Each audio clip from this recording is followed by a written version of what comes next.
Les quiero decir que la Secretaría de Hacienda y Crédito Público destina en los primeros 10 meses de este 2024, de lo que va del año, 913,000 millones de pesos solamente en costos financieros para el pago de la deuda pública. ¿Esto qué significa? Esto quiere decir que el servicio, o sea, los intereses que se tienen que pagar por la deuda pública de México casi han venido, bueno, para cuando termine el año, se cerrará el año con más de 1 billón de pesos, 1 millón de millones de pesos solamente en pago del servicio de la deuda. Esto representa, junto con los gastos del sector social y las jubilaciones, el 51% del presupuesto nacional. Este incremento en el servicio de la deuda se debe en gran parte al aumento en las tasas de interés, por un lado, al crecimiento del endeudamiento público, por otro. Según datos de la Secretaría de Hacienda, se prevé que la deuda pública cierre el año en un nivel equivalente al 50.3% del Producto Interno Bruto. Hay que decir que parte de este aumento inusitado en el costo de la deuda tiene que ver con la devaluación del peso mexicano desde finales de la administración del presidente López Obrador y el inicio del segundo piso de la Cuarta Transformación. Este elevado porcentaje del presupuesto destinado al servicio de la deuda y el pago de pensiones limita, pero dramáticamente, la capacidad que tenga el gobierno para invertir en áreas clave para el desarrollo económico y social. La infraestructura en México está devastada, las carreteras están abandonadas y vandalizadas, los puertos están obsoletos, los puntos fronterizos están en las mismas. La infraestructura en comunicaciones ha sido diezmada de una manera importante. Aeropuertos no han avanzado. Es más, tenemos al aeropuerto con más actividad en el país, que es el de Cancún, y después el de la capital de la República Mexicana, cuando debiera ser al revés. En educación hay un rezago brutal. En el sector salud, nada más hay que pensar en la superfarmacia, hay que pensar en todo el esfuerzo que se hizo en la administración pasada para devastar al sector salud hasta prácticamente acabárselo. La creciente carga financiera podría comprometer la sostenibilidad fiscal a largo plazo, y esto a lo mejor no suena fuerte ahora, pero podrá restringir la implementación de políticas públicas orientadas al crecimiento y al bienestar de la población. Hay que decir también que como se ha crecido muy poco en el país, en el sexenio que terminó se creció a menos del 1% anualizado durante los 6 años, y esto evidentemente pues se está comiendo a las posibilidades para poder crecer. Analistas económicos señalan que de mantenerse esta tendencia será necesario revisar la estrategia fiscal del país. Traduzco al español. Bueno, esto quiere decir que de mantenerse esta tendencia vendrá una reforma fiscal en la que se van a subir los impuestos. Lo vuelvo a repetir, vendrá una reforma fiscal en la que se van a tener que aumentar los impuestos porque no hay presupuesto que aguante este grado de ineficiencia, este grado de corrupción, que es tremenda, es brutal, como nunca antes se había visto, y este grado de gasto sobre métricas que no tienen una forma de ser medidas. Y perdón que use esta palabra métricas contra algo que no tiene métrica, pero es que lo que está pasando con los programas de orden social son absolutamente pozos sin fondo. Recordemos las obligaciones financieras de México. El gobierno mexicano enfrenta un panorama complejo para cumplir con muchas de las obligaciones financieras que representan una parte sustancial del presupuesto del país. Entre los compromisos más significativos está el servicio de la deuda pública. Ya les digo, este año cerrará en 1 billón de pesos, que incluye el pago de intereses y la amortización de capital, tanto en pesos como en divisas extranjeras. En el 2024 estos pagos representaron una de las mayores cargas fiscales debido al incremento de tasas y al aumento del endeudamiento, así como a la devaluación del peso. Otro rubro crítico es el gasto en pensiones y jubilaciones, que absorbe un porcentaje creciente del presupuesto mexicano. Programas como pensiones para adultos mayores, esquemas de retiro en el Seguro Social, en el ISSSTE, se ven presionados por el envejecimiento de la población y las demandas de recursos sostenidos. Este desafío se combina con el financiamiento de programas sociales clave como becas educativas, subsidios para sectores vulnerables, estos ninis, estos niños que no ni trabajan ni estudian, también representan para el gobierno una prioridad. El país, mientras tanto, debe cumplir con importantes compromisos en la educación, que está rezagada y que hemos tenido 6 años perdidos, y también en salud, que esto no está perdido, esto está destrozado, desde el mantenimiento de escuelas, que están fatal, hospitales, que ya ni les cuento, hasta la adquisición de medicamentos, que ha sido un ámbito de corrupción brutal en el que gran parte de esta problemática se la debemos a Andrés López Beltrán y el pago de salarios en ambos sectores. A esto se suman transferencias a entidades federativas que incluyen participaciones, aportaciones destinadas a programas locales en seguridad, en infraestructura y en bienestar social, aparte que hemos tenido estas obras sangría de México, como son el tren interoceánico, el tren interurbano Toluca-México, el aeropuerto internacional Felipe Ángeles, el proyecto de Dos Bocas, que es parece que más, yo creo que son como 100 bocas, porque qué bruto, es una cosa que ha sido un esperpento, y obviamente, hablando de esperpentos, el Tren Maya. En el ámbito internacional, México tiene compromisos financieros como el pago de cuotas a organismos multilaterales, entre ellos uno importante, el Fondo Monetario Internacional, otro, el Banco Mundial, además de cumplir con obligaciones derivadas del TEMEC en acuerdos comerciales.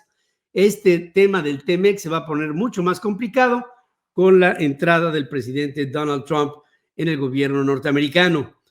Con un presupuesto cada vez más presionado por estas múltiples obligaciones que tiene México, los analistas hablan de la necesidad de una estrategia fiscal integral que permita al gobierno equilibrar sus recursos, atender sus prioridades clave, garantizar un desarrollo sostenible en largo plazo, y la pregunta es si será suficiente el ajuste fiscal para atender estas demandas crecientes. La Cámara de Diputados aprueba el presupuesto de egresos de la Federación hace unas cuantas horas por un monto total de 9.300.000 millones de pesos. Este presupuesto incluye recortes significativos a órganos autónomos, destacando una reducción del 33% al presupuesto del Instituto Nacional Electoral, equivalente a 13.476 millones de pesos.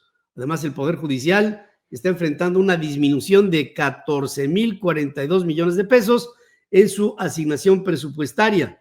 Los recursos reasignados se destinarán a sectores como la educación, vamos a ver hasta dónde, la infraestructura, no le vemos por dónde empezar, y la defensa del país.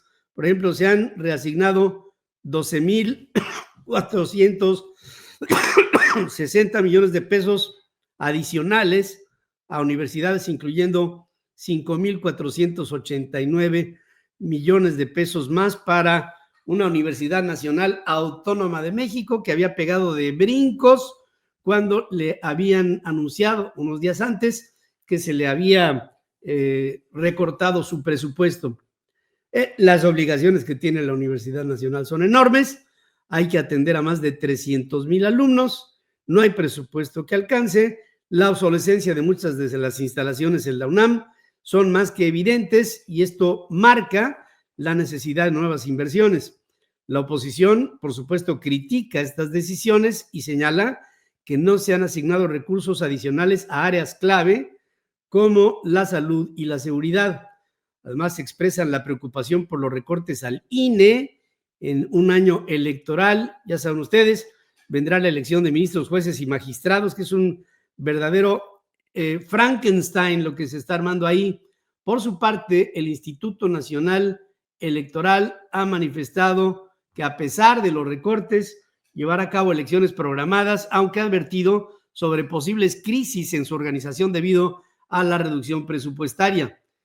El presupuesto de egresos de la Federación 2025 refleja una reorientación de recursos hacia sectores como educación, infraestructura, pero genera controversia los recortes absolutos a órganos autónomos, ya no habrá, y falta de incrementos en áreas clave como la salud y como la seguridad. Aquí tenemos algunas gráficas que hablan de esto sobre el presupuesto de egresos de la Federación para este 2025.